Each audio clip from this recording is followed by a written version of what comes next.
پہلی بات یہ ذہن نشین کرنے والی ہے کہ کسی انسان سے اختلاف رائے ہونا، حالت جنگ میں ہونا، دشمنی ہونا اور چیز ہے، اور انسانیت کی تکریم، انسانیت کا احترام یہ اور چیز ہے۔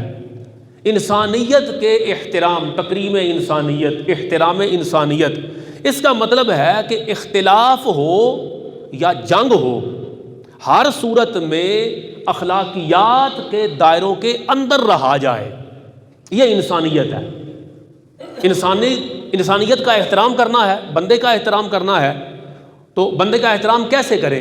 بندے کا احترام ایسے کریں کہ جو انسانی قدریں ہیں، ایک جو اسلامی قدریں ہیں، دو جو اخلاقی قدریں ہیں، تین لڑائی ہو جائے، جنگ ہو جائے، اختلاف ہو جائے، ہر صورت میں ان اسلامی اخلاقی اقدار کے اندر رہ کے اختلاف کیا جائے۔ کیوں؟ اس لیے کہ جس سے اختلاف کیا جا رہا ہے اس کا بھی احترام ہے۔ اگر ہم انسان ہیں تو وہ بھی انسان ہے، تو انسان کا انسان ہونے کے ناطے احترام کرنا حضور صلی اللہ تعالیٰ علیہ وسلم نے سکھایا۔